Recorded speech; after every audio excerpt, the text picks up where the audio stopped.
Did you know that there are implicit rules of romantic relationship in New York that everyone follows, but not everyone likes them?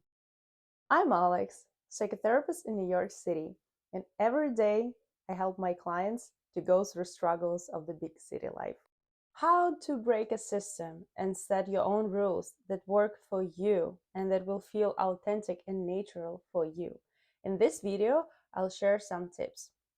So, what are those rules that I'm talking about? Well, when you start dating in America, especially in New York, you're not exclusive by default, which means it could few weeks or maybe few months can pass by and you still have no label, you're not boyfriend and girlfriend, you don't owe each other anything, and you can see other people.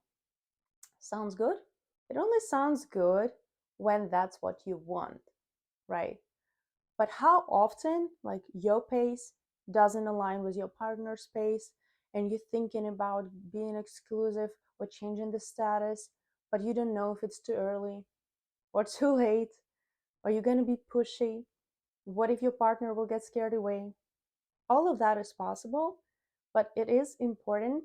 The right time is when the right time is for you. I was born and raised in Ukraine, and in Ukraine, you are exclusive by default.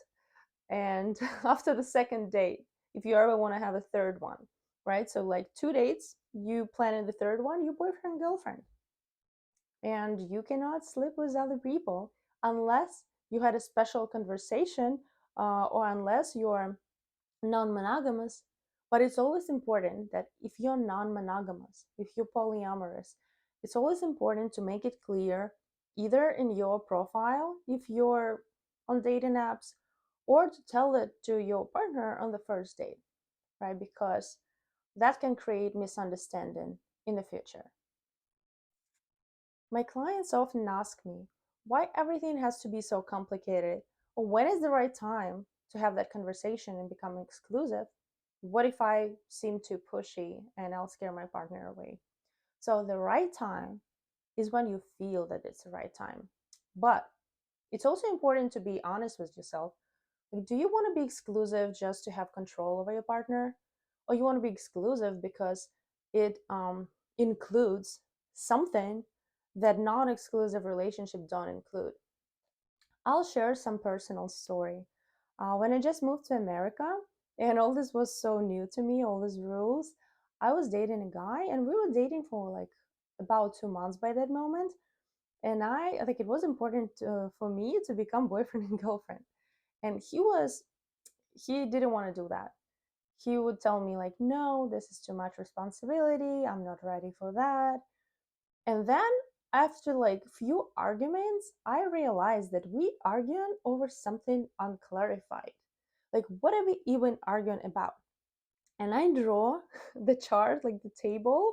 On the left side, I put what boyfriend and girlfriend do, and on the right side, I put what boyfriend and girlfriend don't do. And for me, it included having like common plans for weekends, planning trips together. If someone asks you, let's say in the club or in the party, are you single? You say no. This was probably the most important 3 points for me. And for my partner, being boyfriend and girlfriend meant introducing to parents, introducing for friends, and a lot of stuff that he was not ready for because of our cultural difference. Like in his culture, it wasn't like good to do that, right? And so after we clarified all this, like each position, what does that mean, right? To be boyfriend, girlfriend for each of us, we agreed that we both want the same. And that happens a lot of time when couples are fighting about something, not understanding what's underneath that like point of argument. So this is very important to always clarify terms.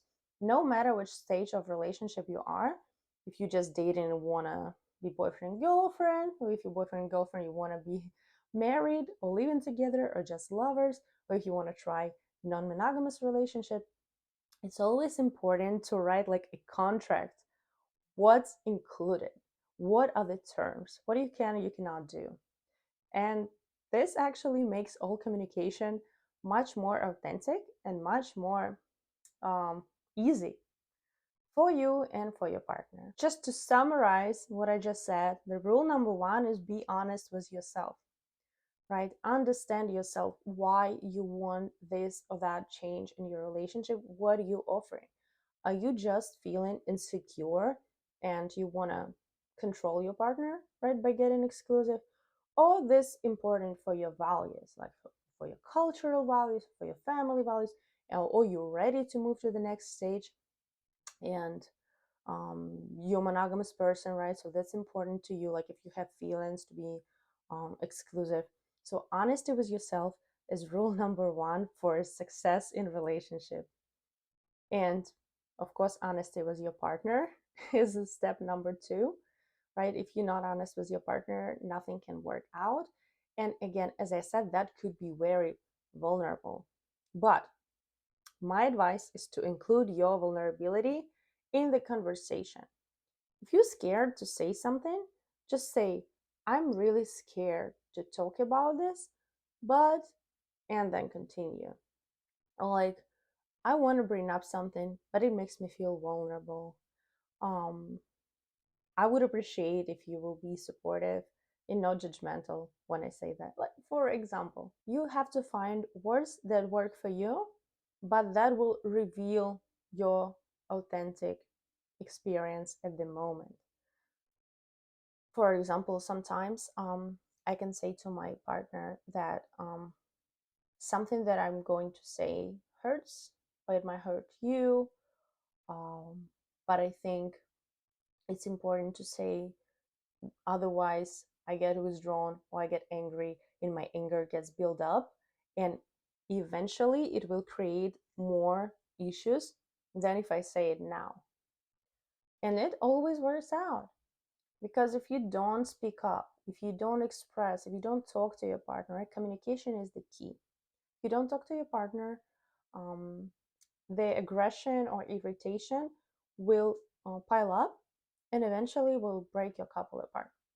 And that's not what we want, right? Ideally. Of course, we can always say that, oh, this is the wrong partner. I just need to find the right partner.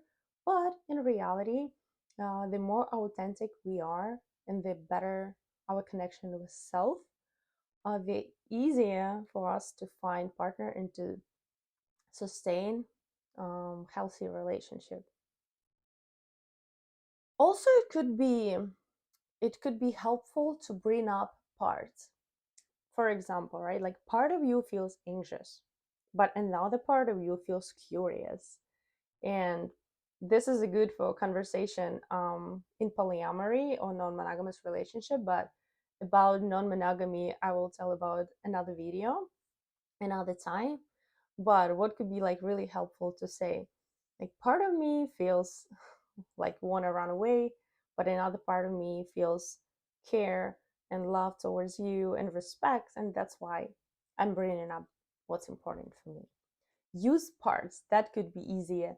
It's not putting you in the situation like where you're all associated with fear or all associated with anger or something. Like, yes, part of me is angry, but part of me is caring about you and curious, how are you right now? So what I'm saying is make the implicit explicit. This is also one of the basic rules of relationship, dating, communicating, and finding the right person for you. Right? If you reveal yourself um, precisely, right? The more precisely you reveal yourself, the better match you can find. As for me, authenticity and honesty is a new sexy. Follow me for more videos about relationship and mental health. In the comments, please share with me what dating rules pissing you off, and I'll talk about it in my next videos.